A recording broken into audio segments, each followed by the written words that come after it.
दोस्तों, मैं हूं इम्तियाज अजीम और आज मेरे साथ टीम मौजूद है इत्तू सी बात की। और सभी का स्वागत करेंगे हम। Thank you so much sir. Thank you thank you. और सबसे पहले हम जो है लक्ष्मण जी को पकड़ते हैं कि लक्ष्मण जी जो है उन्होंने बोला इत्तू सी बात, प्रोड्यूसर है और किसी को आईफोन गिफ्ट करना एक आम बॉयफ्रेंड के लिए, एक आम लड़के के लिए बड़ा आसान नहीं है। आपने सिर्फ इत्तू सी बात कह के छोड़ दिया उसको। एक्चुअली बहुत सही कहा आपने। जहाँ पर बड़े शहरों में, मुंबई दिल्ली जैसे शहरों में लोग हर 6 महीने बाद आईफोन के मॉडल्स बदलते रहते हैं और कभी कभी बिना जरूरत के भी हम ले लेते हैं। लेकिन उसी कीमत में छोटे शहरों में, गाँव में घर बनते हैं, शादियां होती है और हमारे लिए वो कितनी इत्तू सी बात है ना एक्चुअली आईफोन खरीदना। लेकिन वहां पर उसी कीमत में अब परिवार चलाते हो, ये कितनी बड़ी बात है। तो बट वही होता है कि एक छोटे से गांव में एक लड़का एक लड़की से प्यार करता है, लड़की की विश है कि मुझे आईफोन चाहिए। उसको लगता है इत्तू सी बात, ये तो मैं कर दूंगा। लेकिन उस आईफोन की कीमत पता चलने के बाद जो ह्यूमरस राइड है वो इत्तू सी बात में छुपी हुई है। राइट, वो आगे ट्रेलर में नजर आ रहा है, आगे गानों में भी। सपना, आपका सपना तो बहुत बड़ा है एक आम लड़के के लिए। बहुत बड़ा है, ट्रू। ये दिस इज नॉट आसान नहीं है आईफोन खरीदना, वो तो हम सबको ही पता है। जैसे कि सर ने कहा कि हम आम लोग जो जैसे शहरों में, बड़े बड़े शहरों में लोग ऐसे आईफोन खरीद लेते हैं, छोटे शहरों में बहुत मुश्किल है। और जिनकी आमदनी इतनी नहीं है उन लोगों के लिए तो और भी ज्यादा मुश्किल है। पर सपने देखने लोग छोड़ते नहीं है। तो इस फिल्म में वो दिखाएंगे कि जब आप चाहो किसी चीज को तो आपको मिलती है। तो मतलब सपना का सपना आखिरी में पूरा होता है। वो तो फिल्म में देखना पड़ेगा वो ऐसे नहीं पता चलेगा।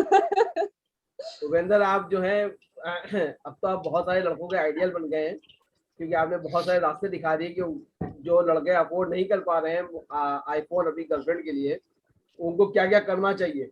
आपने एक बहुत चीजें दिखा दी कि क्या क्या आप बेच सकते हैं। मुझे तो बहुत लड़कों के ना ऐसे मैसेजेस आ रहे हैं इंस्टाग्राम पे कि क्या दीदी, क्या स्टैंडर्ड बढ़ा दिए आपने इतने, अभी क्या करेंगे। सच में इतने लोगों के मुझे डीएम्स आ रहे हैं कि ये क्या आईफोन की बात कर दी है थोड़ी। वो बहुत फनी है ये। भूपेंद्र, हम कहेंगे कि ये कैसी जर्नी रही। मतलब ये है तो रियल लाइफ में जर्नी थी आपकी, लेकिन उसको जिया जाता है पूरी तरह से, रियल लाइफ की तरह ही जिया जाता है। तो ये जो जर्नी आपकी थी, सारी चीजें को बेचना, उन चीजों से उबरना, उसके बारे में बताएं। क्या मेंटल स्टेटस था, क्या सोच रहे थे कि जो लड़के जो गांव वगैरह में रहते, छोटे शहरों में रहते, वो किस चीजों से गुजरते हैं। जी जी, बहुत ही अच्छा एक्सपीरियंस था। सीन्स तो जो किरदार था उसके हमको वो लिखा हुआ था वो।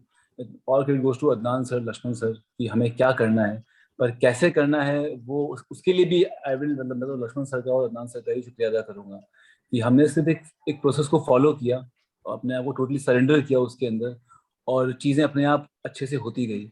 हैविंग सेड दैट, किसी भी एक्टर के लिए इस तरह के किरदार जहाँ पे बहुत इनोसेंस हो, बहुत एक्सेप्टेंस हो, और उसके बावजूद भी वो हसल कर रहा है अपने अपने अपने प्यार को पाने के लिए, ऐसा बहुत रेयर हो गया है लाइफ में भी, जीवन में भी। लोग बाग आजकल प्यार का आइडिया बहुत इतना इतना महान तरीके से उसको ना तो हम लोग परोसते हैं और ना ही लोग उसको लेते हैं। अभी लेफ्ट राइट स्वाइप की दुनिया चल रही है, लोग बाग ऐसे करते हैं और प्यार मिल जाता है। लेकिन इस पूरे मामले के अंदर कहीं पे कहीं दूर कोई इंसान है ना प्यार कर रहा है। मुझे लगता है कि मेरे लिए एज अ पर्सन भी मैंने प्यार की नई नई डेफिनेशंस, प्यार के नए नए आइडियाज को एक्सप्लोर किया as an actor, as a person. और ये आइडिया लोगों के लिए भी जानना बहुत बहुत ही नया होगा कि हम फिर से प्यार की जड़ों में जाने की कोशिश कर रहे हैं। लेकिन आप जो लोगों को प्यार की जड़ों में ले जाने की कोशिश कर रहे हैं, उसमें तो बेचारे लड़कों के तो घर बार बिक जाएंगे, खानदानी तरह वाले सब बिक जाएंगे। अब आइडिया ये है कि किसी को कुछ चाहिए और आपने कुछ दिया। अब वो मेरी किस्मत खराब थी कि मुझे आईफोन देना था, लेकिन जरूरी नहीं है कि सबको आईफोन देना पड़े। आप एक गुलाब के फूल से भी काम चला सकते हैं। क्या बात है। लक्ष्मण जी, हम एक चीज पूछेंगे कि लाइफ में सभी के प्यार तो आता है, जिंदगी में आता है। क्या वो दिन थे आपकी जिंदगी में, मतलब बहुत पुराना दिन नहीं रहा होगा, लेकिन वो 50 रुपए रिचार्ज वाला दिन कभी आपकी जिंदगी में आया कि 50 रुपए रिचार्ज करा दिया, काम हो नहीं, गया? एक्चुअली वो नहीं आया। नहीं, मैंने कभी रिचार्ज वाला फोन ही नहीं यूज किया। क्योंकि एक्चुअली लाइफ में कभी यूज नहीं किया, बिलिंग वाला ही किया। पर किसी और ने किया हो तो?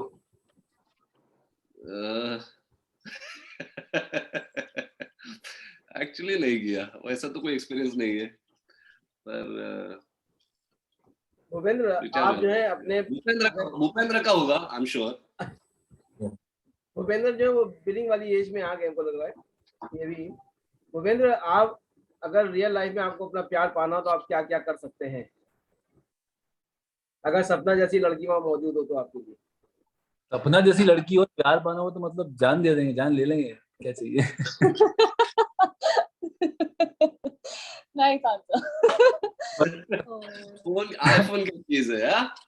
आईफोन क्या चाहिए था, मतलब अभी गायत्री, आप मतलब आप क्या सोचती है, अगर आपको जो बॉयफ्रेंड हो, उसके जो आपको प्यार हो, उससे आप क्या चाहती है, मतलब क्या क्या चीज इम्प्रेस करेगी आपको? मुझे, अगर आप मेरी रियल लाइफ में पूछेंगे तो सबसे बड़ी चीज जो मुझे इम्प्रेस करती है वो है कि एक इंसान का सेंस ऑफ ह्यूमर और उसके पर्सनल ट्रेट्स बहुत मैटर करते हैं मेरे लिए। Because if you are spending time with a person, A they should be entertaining, B they should be कि मतलब एम्बिशन होना चाहिए आदमी कुछ करने के लिए। आईफोन वगैरह तो मैं खुद ले सकती हूँ, वो कोई बात नहीं, वो सब हो जाएगा। तो मटीरियलिस्टिक चीजों से ज्यादा मुझे लगता है कि इंसान में कि खुद के ट्रेट्स क्या है वो ज्यादा मैटर करता है। स्पेशली एम्बिशन तो very very much attracts me in a person. जो आदमी एम्बिशियस है वो आगे जाके जरूर सक्सेसफुल होगा। राइट। भूपेंद्र, कभी आपको रियल लाइफ में अपनी गर्लफ्रेंड को मनाने के लिए कुछ देना वेना पड़ा, मतलब उसको इम्प्रेस करने के लिए कुछ देना पड़ा कभी? सर वही मैं तो देखते मतलब हैं। भूपेंद्र ही रूठता था, वो देती रहती थी बेचारी इसको। Oh nice. मतलब हाँ, मेरे लाइफ में कभी भी वैसे मौके नहीं पड़े कि मुझे कुछ देना रहना पड़े। मैं तो हाथ जोड़ लेता हूँ, भाई माफ कर दे। मैं मुझे मुझे मुझे बहुत मुझे इतने इतने पापड़ नहीं बेलने पड़े। लेकिन हाँ, मैंने भी फोन में रिचार्ज करवाया था अपने टीनेज के अंदर, अपने जो उस वक्त जो भी आपके साथ आपके पार्टनर होते थे, तो रिचार्ज कराने का मामला रहा, गिफ्ट देने का मामला रहा। लेकिन हाँ, कोई मैंने बड़ा पहाड़ तोड़ने की जरूरत मुझे तो नहीं पड़ी अभी तक। जी। और गायत्री, आपको आपके आपके जो जिंदगी में जो भी रहा, उसने आपको मतलब किस तरह के गिफ्ट दिए जिससे आप इम्प्रेस हुई? सबसे ज्यादा मैं इम्प्रेस हुई थी जब मेरे क्लासमेट ने, बचपन का क्लासमेट था मेरा, 4th 5th स्टैंडर्ड से, तो थोड़ा सा उसका क्रश था, मुझे पता था। पर उसने बहुत सारे गाने लिखे मेरे ऊपर, एटलीस्ट करीबन 100 गाने, मतलब back to back back to back back to back उन्होंने बहुत गाने लिखे। और वो बात मुझे पता नहीं थी, बहुत बाद में जब हम लोग कॉलेज में आ गए, पास आउट हो गए तब, क्योंकि उनकी हिम्मत नहीं हुई बताने की कि ऐसा कुछ था। तो I was the muse basically. तो वो सब बहुत रोमांटिक था मेरे लिए, दैट वाज वेरी नाइस। पर हम लोग दोस्त ही थे उसके बाद भी, ऐसा नहीं है। और उनकी भी अब कोई गर्लफ्रेंड है। बट क्या वो बात। Gesture, that gesture was so nice कि आप किसी के लिए गाने लिख रहे हो, बहुत रोमांटिक लगा। तो वो उसके ओरिजिनल गाने थे कि फिल्मी गाने थे? ओरिजिनल ओरिजिनल वो कंपोज करते हैं, वाह। राइट, कंपोज दोनों। लक्ष्मण जी, हम ये क्या कहेंगे बात। कि मतलब आजकल हम देख सपना रहे के हैं सपने देखते कि देखते इंडस्ट्री में, आदमी कहाँ पहुंच गए। हाँ सर।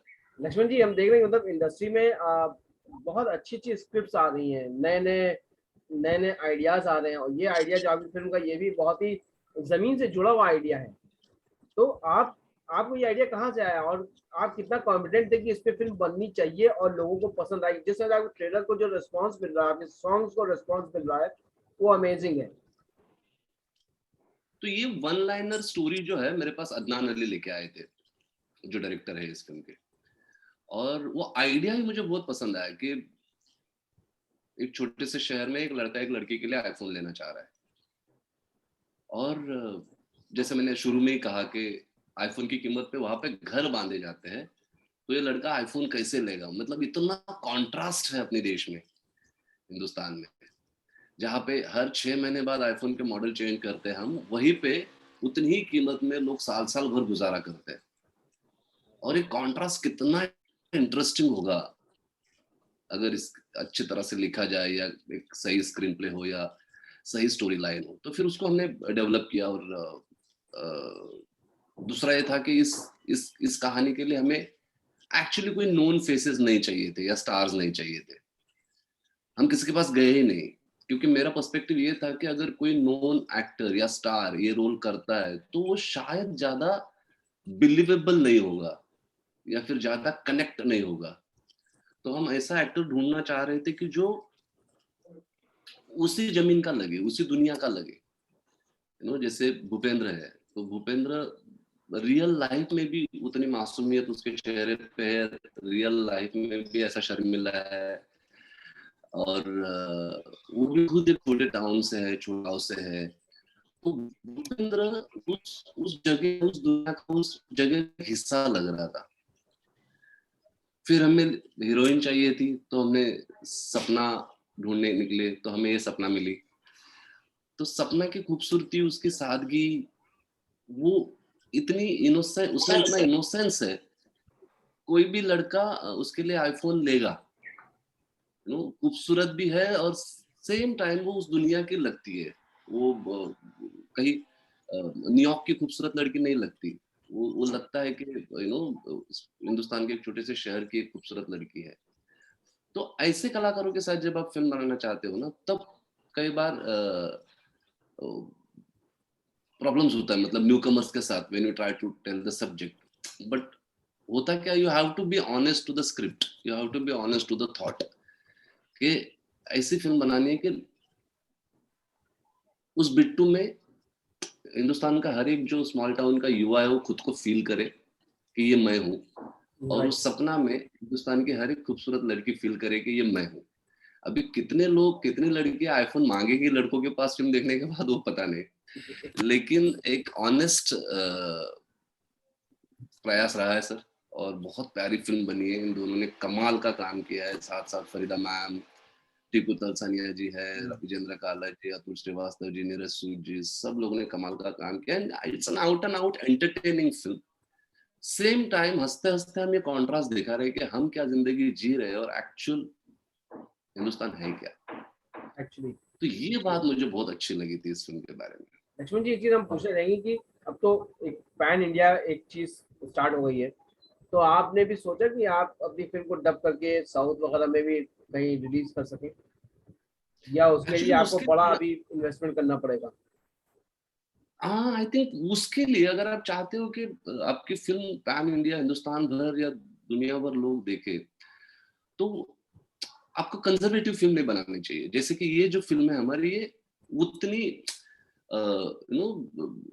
वाइड फिल्म नहीं है, एक छोटे से कस्बे की कहानी है, छोटे से शहर की कहानी है।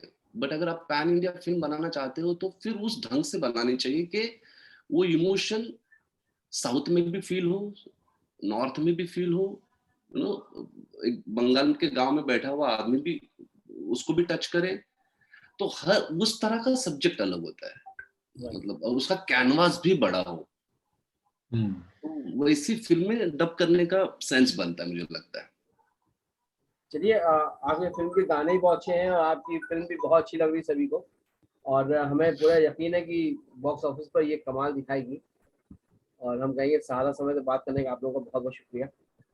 मैं तो चाहता हूँ इम्तियाज जी, इस फिल्म को आप जितना हो सके उतना प्रमोट करो, क्योंकि यहाँ पर नए हीरो का, नए हीरोइन के साथ फिल्म लाना, फिल्म रिलीज करना बहुत टफ होता है।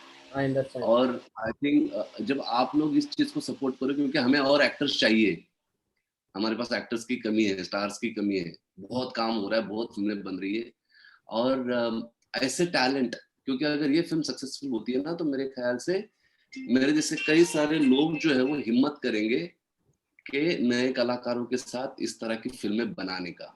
तो मैं चाहता हूँ आप मतलब फुल फुल सपोर्ट करना चाहिए आप लोगों ने इस फिल्म को, नहीं, सराहना चाहिए आपकी कि फिल्म, आपकी कहानी बहुत अच्छी लग रही है, ट्रेलर बहुत अच्छे लग रहे हैं, गाने बहुत अच्छे लग रहे हैं और पब्लिक पसंद कर रही है। सबसे बड़ी बात है पब्लिक पसंद कर रही है हिंदुस्तान की। तो वैसे भी आपकी जीत तुमको नजर आ रही है अभी ऑनलाइन जो हम देख रहे हैं, और हमें पूरा यकीन है कि दर्शकों का बहुत प्यार मिलेगा आपकी इस फिल्म को। और हमसे आप भारत अच्छा समाज अच्छा से लिखिए, बात आप करना दर्शकों बहुत, को बुलाइए। बिल्कुल बिल्कुल। थैंक थैंक यू आप Thank you. All the so best, all the much, best. Thank you.